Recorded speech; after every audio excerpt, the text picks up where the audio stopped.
was an excellent day for an exorcism.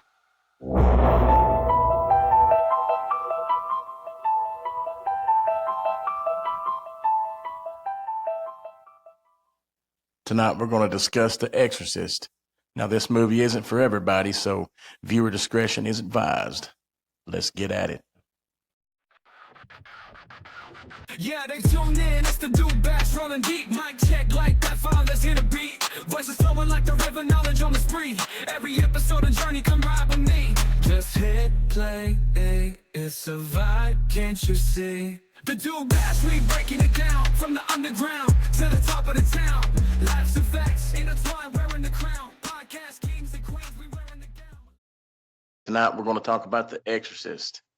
It was a 1973 American supernatural horror film directed by William Friedkin from a screenplay by William Peter Blatty based on his 1971 novel. The film stars Ellen Burstyn, Max von Sydow, Jason Miller, and Linda Blair, and follows the demonic possession of a young girl and the attempt to rescue her through an exorcism by two Catholic priests. So the movie opens up in Iraq, and I remember the first time I watched the movie, it didn't make much sense to me. It's like, why is this movie about a demonic possession starting off in Iraq with this archaeological site and an old man that's also a priest, and like none of that made any sense. And also, it doesn't have that much dialogue. I think it's like 6 lines of dialogue in the whole opening scene. It didn't seem to make any sense. But I did some more research on it, and it actually sets up the movie really, really well. So the movie starts off, it shows Father Marion. He's the old priest, and basically he finds the Pazuzu statue in Iraq. And what's cool, something I didn't notice, and I'm sure it wasn't planned, but it fits in well, is when he picks up the Pazuzu statue, there's a fly that lands on his hand as soon as he picks it up. And that's just a cool little coincidence, because we know that in the Bible, the devil is called the Lord of the Flies. Kind of a neat little side note there. So as soon as he finds the Pazuzu statue, stuff starts going really, really weird for Father Marion. And he notices people keep staring at him. So I mean, the whole town, he seems very paranoid, and the whole town seems to be kind of watching him. And that's kind of a play on demonic forces are watching him now. And you'll see in the background, there's a lot of weird stuff. Like when the little waiter is carrying his tea, you'll notice that scene is quite a long time just to watch a waiter bring over a teapot. Well, it's because in the background, it's showing a tapestry of Pazuzu on the tapestry. So that's pretty cool. And then when Father Marion is actually taking his heart medication, you'll see a little kid in the background. He's holding a picture. He has it held up like this, and as he walks by, it's a picture of the devil. And so all of these things are trying to make your mind get all weird, and the town is watching him. Well, that transitions into, he brings the Pazuzu statue to, I'm not sure who the guy is. I don't know if anyone knows, but he's like I don't know if he's a scientist, if he's another priest in Iraq, but he brings it into that room, and that's the scene where the clock is ticking in the background. And as soon as he pulls out the Pazuzu statue, the clock stops ticking. And so that's kind of symbolizing Pazuzu saying, it's time, like your time is up. So now it's me versus you. It's good versus bad, demonic versus, God. And I think that's a cool little side note. I was going to say, a lot of people don't, when they watch this movie, they don't realize that the Pazuzu demon was never really after Reagan. It was always after the priest out there that was in Iraq. The demon used Reagan to get to him. A lot of people, when they see this movie, they just think of Reagan and all that good stuff. But that's how diabolical this demon was. It used this little girl to get to who he really wanted. Yeah, I mean, that's something that really surprised me after watching more about it. The demon doesn't care that much about Reagan. It's all about Father Marion, and you can Right. tell, like that ending scene, the famous shot of Father Marion standing with the light from the window shining down on him. Uh, Yeah, yeah. as soon as Father Marion gets the letter saying, uh, "Hey, you need to come do this exorcism," you see Reagan open her, like it shows the shot of Reagan opening her eyes because it's Pazuzu. He's like, it's time, like it's finally the showdown. That it's been like the whole beginning of the movie is setting that up. And so something I thought was cool was, and I don't know if you guys noticed this, in that scene with the ticking clock, the guy hands Father Marion a pendant. Well, that pendant is a St. Joseph's medallion, and St. Joseph was Jesus' stepdad. And it says, I mean, the pendant just says, pray for us, St. Joseph. And what's interesting with that is at the end of the movie, um, we don't know how, but Father Karras, the young priest, he has that same medallion on. And when he asked Pazuzu, when he's like, take me, uh, Pazuzu he can't uh, enter into uh, Father Karras because he's wearing the pendant until Reagan tears it off. And then he's able to possess Father Karras. So I thought that was Really, neat. I never chimed in on that. I know I can't remember where he got that pendant from, but I know at one point in the movie he tries to give it to Reagan and she wouldn't take it, I think. But yeah, that's pretty cool. I never chimed in on that when I was watching the movie. Yeah.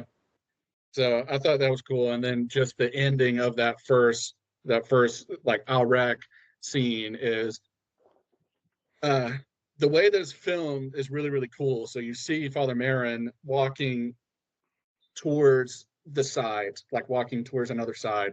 And it's shot in a way where it looks like someone's watching him. So the film or the camera kind of goes past the pillars and is following him as he's walking. And that's when the shadow falls on him. He goes up on the hill and that's when the dogs are fighting each other, and he's like standing in front of the Pazuzu statues where he sees the Pazuzu statue with his hand out like this.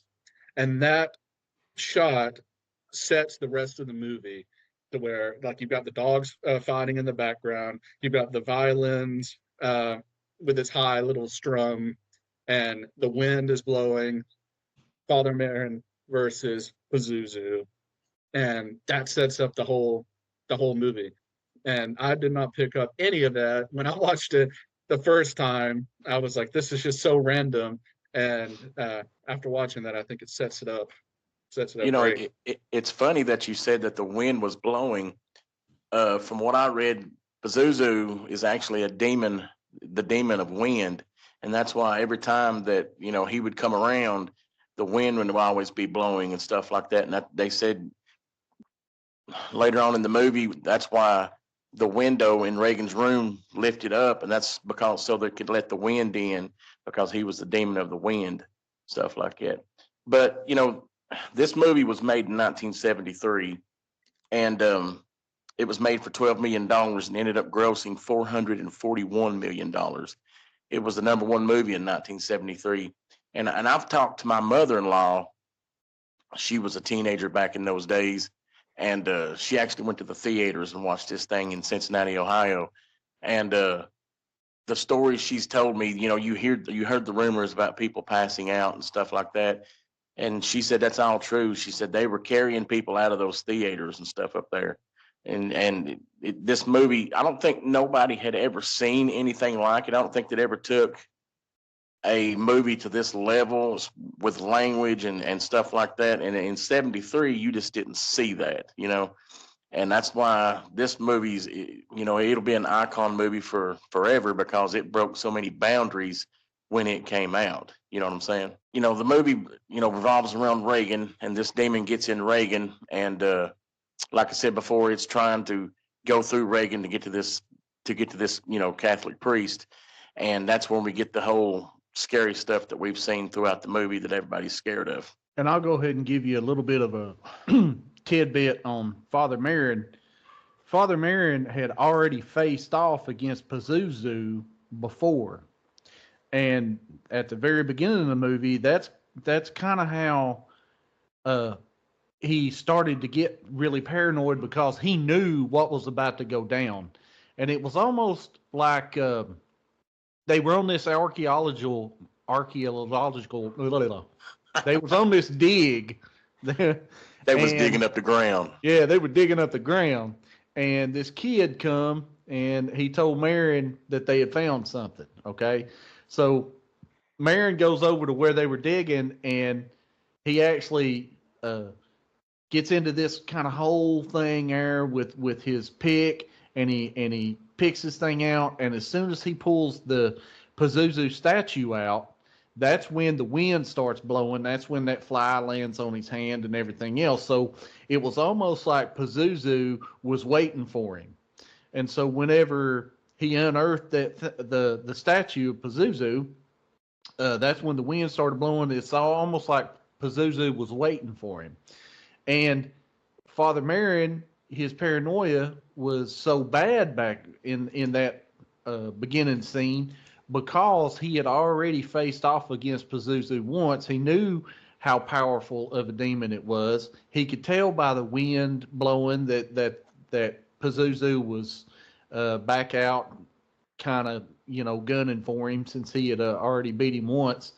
And then that's when the paranoia really started to set in, and it was almost like he was being watched. Now I did pick up on a little bit of that before I started researching, but after I did some research, then I found out, quite a bit more about that.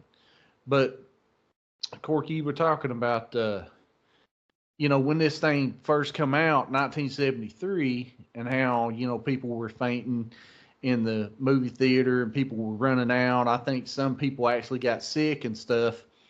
That movie broke a lot of taboos. Broke a lot of barriers with what had used to be shown on movies, and one of the main things wasn't having anything to do with the possession.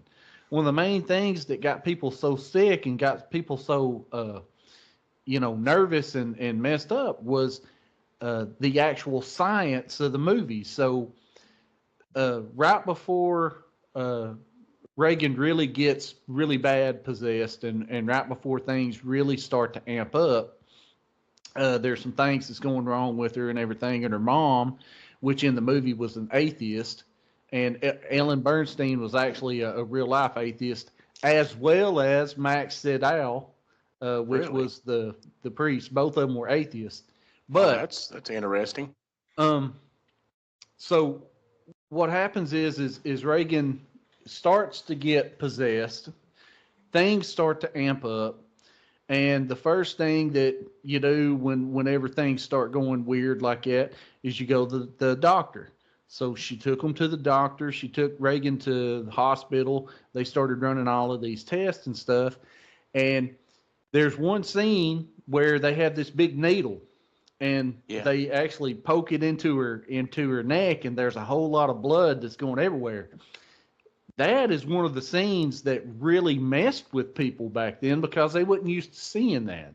Exactly. And it was more than just the possession. It was actual the scientific part of it with her. Yeah, you said that scene was one of the scenes where most of the people fainted, is when they poked her with that needle, and because that was real blood and stuff that it showed at that point. And it was very, very much people wasn't used to seeing that in movies. Yeah, I don't know if Jens had noticed it, but I watched it last night, as Jens know, and it's been a long time since I've seen that movie. But in what I didn't pick up the first time when I was younger is the eyes. Did you notice the sequence of eyes, like the little statue that he found only had one eye left on it? Then the man or one of the workers or that he ran into was blind in one eye. And Really, then I've never seen that. And then when he went back to the dig site and was on the pyramid, and then the shadow, and then the image of the wind god pop up. Even on the stone, one of the eyes was like discarded and you couldn't see it.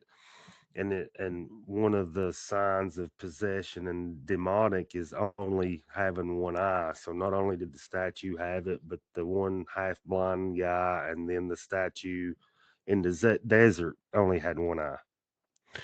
Just something little that I noticed, and I was like, man, there's a lot of no eyes on one Yeah, side. and Reagan too. She doesn't have one eye, but when she becomes super possessed, not well, like fully possessed, her That's a eyes, precursor to the super beast, baby. Come on. yeah, Super her freak, eyes super come freak, out. I mean. And Yeah. and then Daniel mentioned the hospital scene. I think that realistic side of the 70s movie was just as eerie as the possession, because when you hear them antique MRI machines and stuff going on and the noise that they made set a real eerie tone. Yeah, all Kind that of Yeah. banging and stuff. the sound just made it eerie and made it a realistic side of the movie that wasn't that far fetched, to people then. That probably was a real life traumatic experience, because back then everybody had been to the doctor. Most people then had that. Yeah, even MRI machines today are still loud, and back then, without the technology that they've got now, it was even that much worse.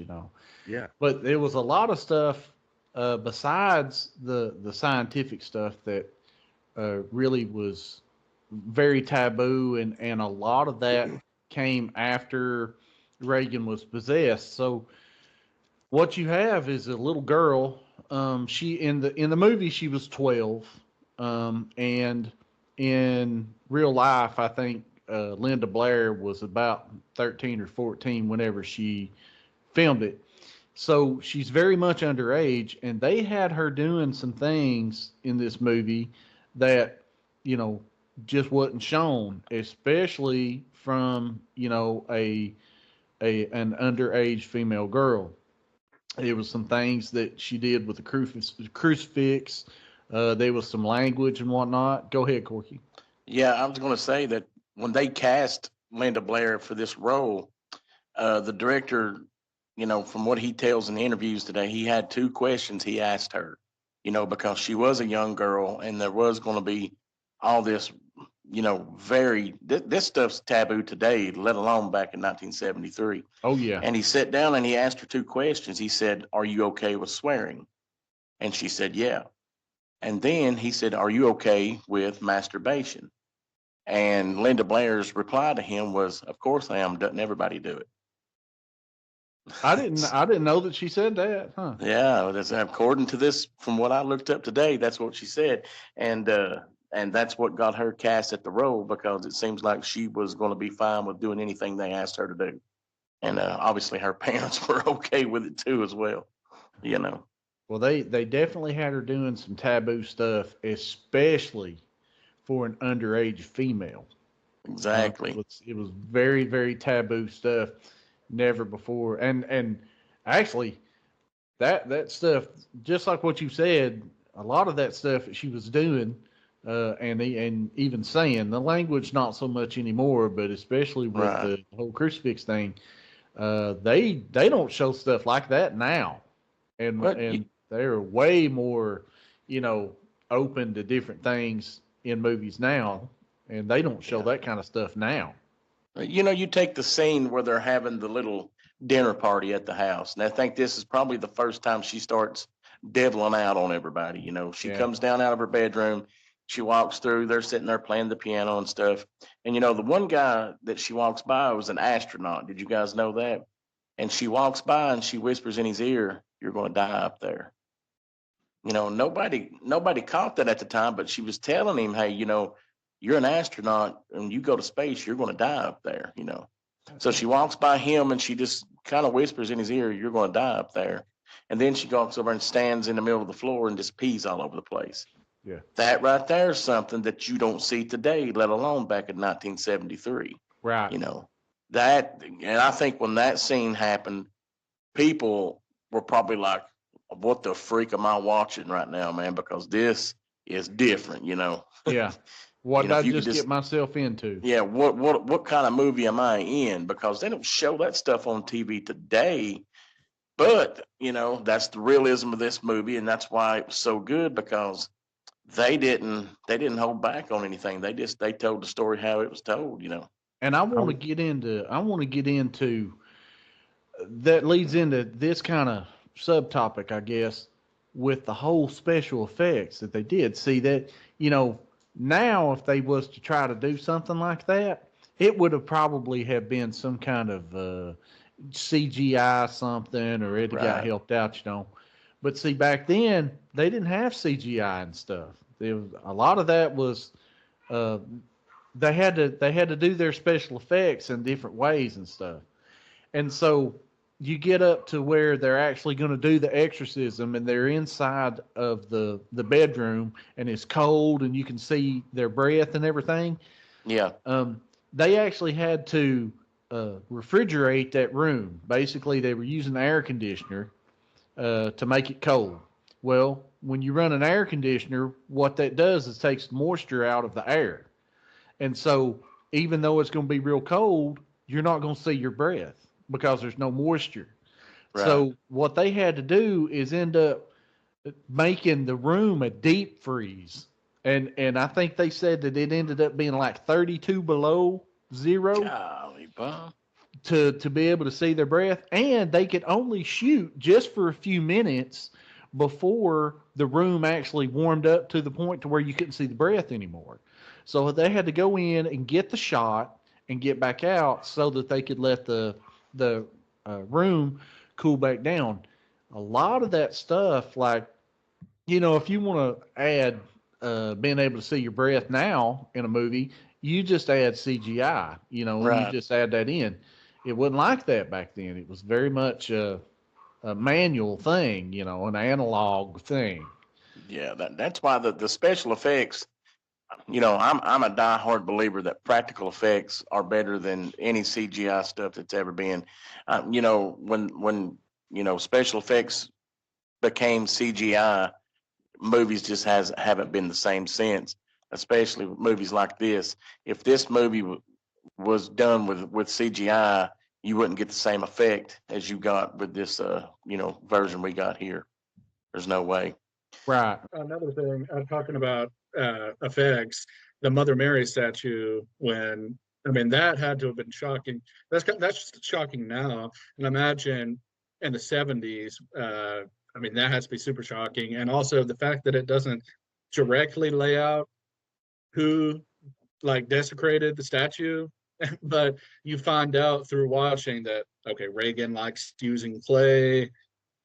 Reagan did it, but just Yeah.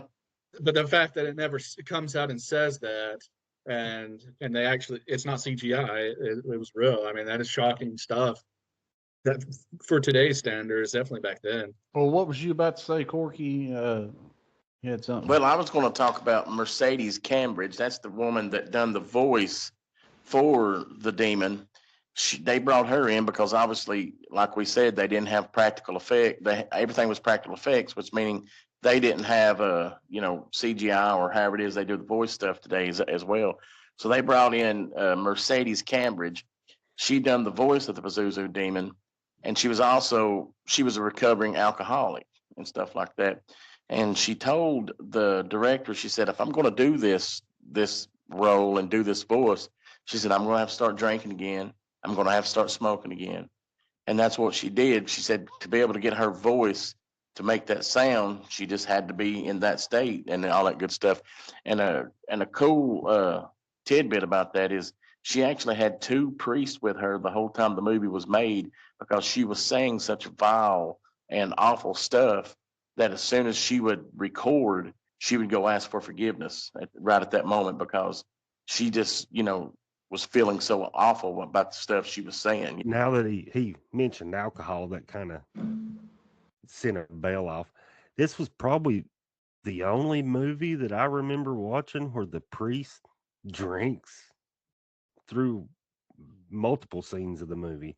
I don't think I regulate or recall any other movie with a priest in it that drinks alcohol like Well, I think they had done, and in '73 was that normal then, or well, I Well, I don't mean, know a if it's priest, normal. Well, a in priest the can drink alcohol, but I mean, that kind of goes into his faith dilemma, is that yeah, he's yeah, dealing with a.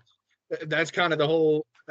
We have been kind of skirting around it, but the whole yeah, theme of the movie is about faith and.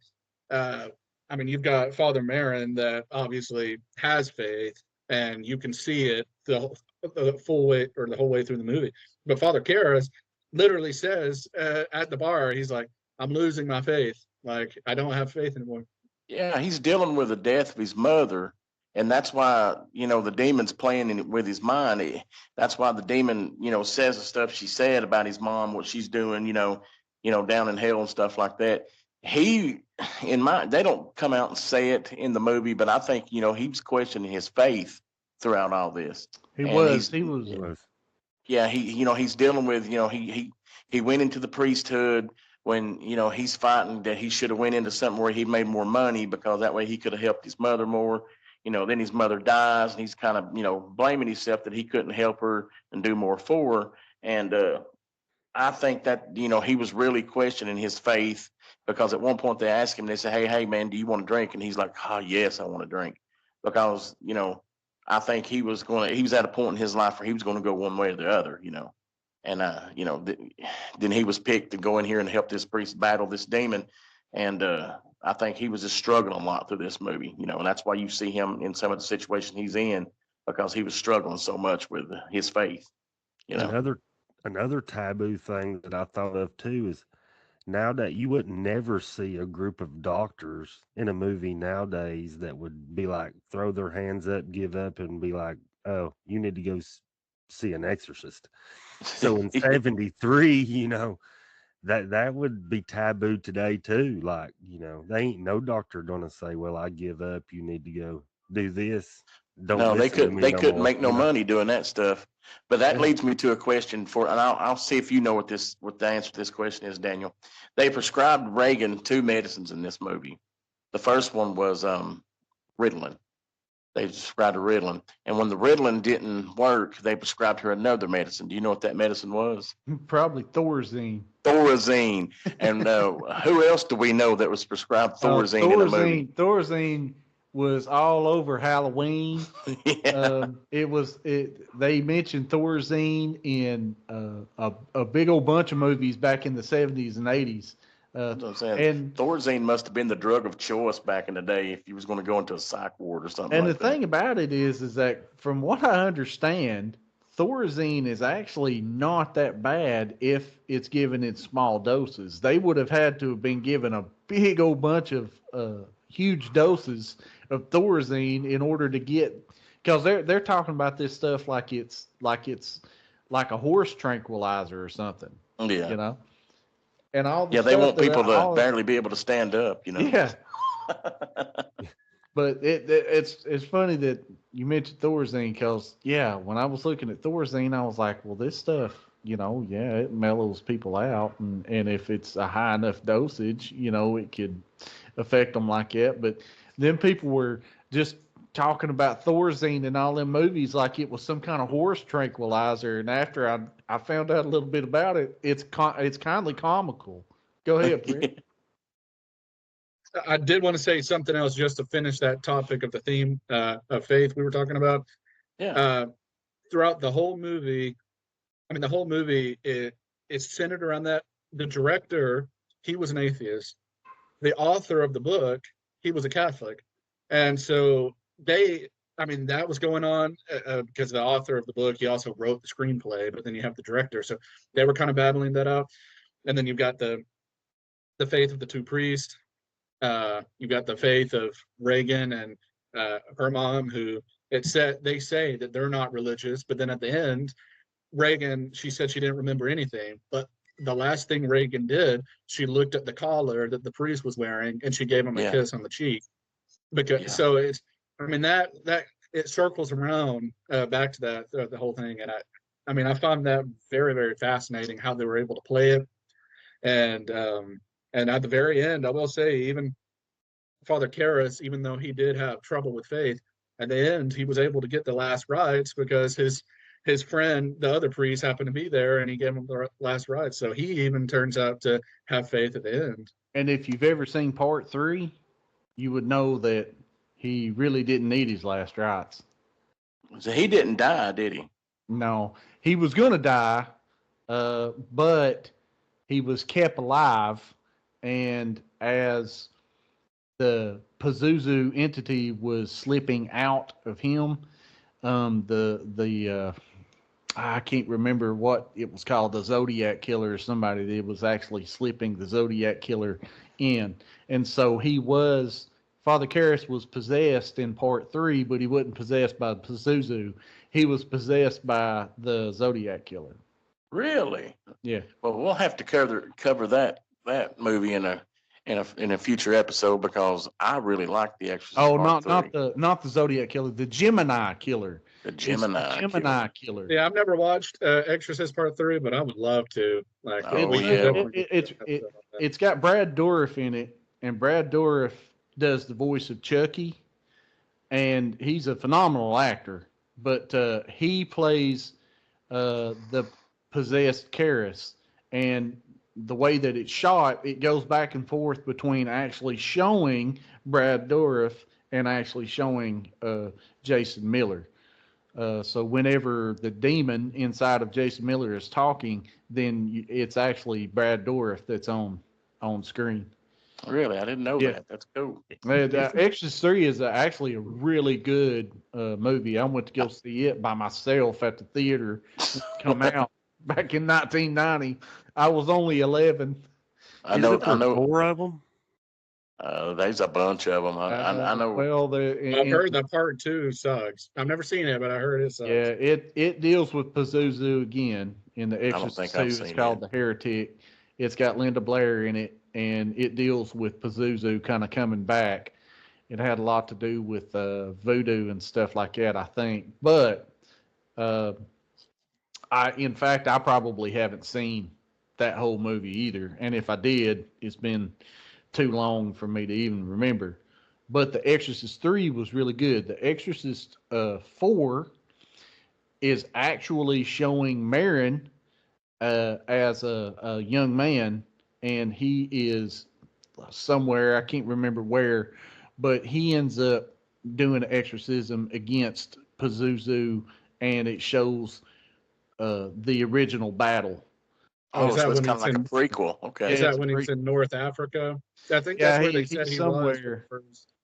He's somewhere like that, and he's in some kind of little village or whatever. Oh, that's cool. That's cool. I know in part 3, there's one scene where this dude walks into this hospital room, then he comes out and shuts the door, and all of a sudden that door slams open. There's this white cloaked demon nurse dress kind of thing come out there. That's one of the scariest jump scenes you'll ever see in your life. I remember the first time I watched that, I stood up and screamed.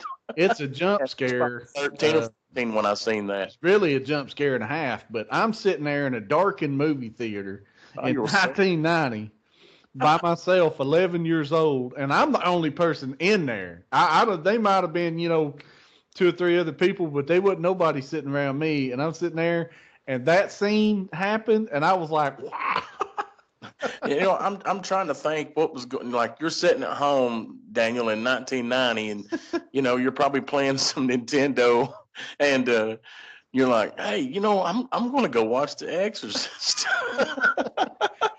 That's kind of what happened. That's kind of what happened. I probably seen like a preview or something on TV. In between my Saturday morning cartoons or something. I'm like, oh man, that looks awesome. Mom, they're advertising The Exorcist 3, The Heretic on. They probably did. It wasn't. And then his mom is like, oh, you want to go see The Exorcist? Well, I'll take you, but I'm not staying with you. You go from watching He-Man to go into The Exorcist. I'll buy you a ticket, but that's it. And that's what happened. Because to Pazuzu real quick. You had to be 17 to buy the ticket for a rated R movie back then. So I wasn't old enough to buy none of them tickets. And my mom was the one that bought all of my tickets for me. And yes, that one, she sent me in there by myself, man. There I was 11 years old. in a just about empty theater, and I seen that scene, freaked out. Now I didn't like Yeah. jump up and scream or anything, but it was, yeah. There's Well, I actually did. That's a 7 of scary them. scene. So, at the end, good prevails over evil, and they get the demon out of Reagan, and goes into the other priest, and we've discussed all that stuff. But ironically, at the end of the movie, Reagan doesn't remember anything. You guys know that she had complete amnesia, didn't remember Right. anything like that. And so, in my opinion, I think we've done a show where we talked about the scariest movies of all time. I know The Exorcist is my scariest movie of all time, but just let's get down to the point of the show where we rank it. Brent, I'll start with you. Rank this puppy 1 through 5, and tell me what your final thoughts are, buddy. If you would have asked me a couple years ago, I would have gave it like a 3 out of 5. I didn't understand it. I thought it was just a regular scary movie. It didn't really scare me that much. So I would have gave it a 3 out of 5. Now, after knowing the backstory of all of this stuff, knowing how deep it is, it's a 5 out of 5. It's immediately jumps to some of my favorite scary movies of all time because of how deep it is. I love movies that are deep, that make you think. Movies nowadays, like I can't think of movies that do that anymore. It's all for the visuals and stuff. But just the philosophy of this movie, it makes you think. You can have good, deep conversations about it. I love that about it. 5 out of 5, one of the best scary movies of all time. Hey, I agree, because they don't. You talked about they don't make movies like this anymore, and they really don't, because if you'll think about, especially when this movie starts out, they're following the priest, and then it kind of bounces back and forth between Reagan and her family and the priest. It bounces back and forth as the movie goes on. You see what's happening with the priest, then it'll bounce back. You see what's happening with Reagan, and that's real deep storytelling. You just don't get that anymore. Nowadays it's teenagers, go party, get killed. I mean, it's just basically. I went and watched a movie called Hard Eyes last weekend, and it's basically just a dude with a mask on, walking around killing everybody. I mean, it was an all right movie, but that's how much thought you get put into movies these days. Something like that. Dad, you're on mute. You're You're on muted. mute. That was a comedy. I think that was like meant to be a comedy. It was a slasher, yes, but I honestly, there was so much comedy in that. Did you guys go see it too? Yeah, we saw Yeah. it. We saw it It's together. almost undeniable being a comedy. Yeah, It was a I funny enjoyed it. movie. A lot of people are trashing on the movie, but I liked it. I'd go watch it. Well, I mean, if you, it's I like expected nothing else from it. If But you you're go also not going to to, be having conversations about good and evil after going to watch Hard. if you Yeah. go watch Hard Eyes expecting, a serious movie, then Yeah. there's something wrong with you.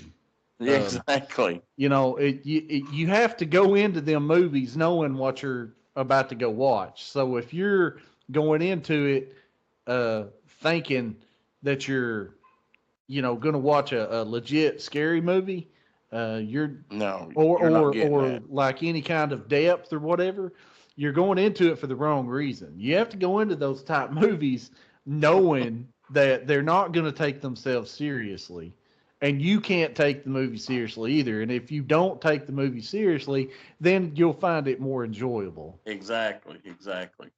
Well, Dustin, let's get your ranking, buddy, and give me your final thoughts on The Exorcist. Well, it was the first movie of its kind, and it's kind of in the spiritual realm of scary movies, and it's kind of its own thing. And it's probably the movie that started the whole spiritual ghost movies, and they've done 7 of them so far now. But they had a realistic aspect to it that wasn't too far fetched. It was realistic. It's 73. I'm going to give it a 4.5 just because when I rewatched it last night, it wasn't nowhere near as scary as what I remembered it to be.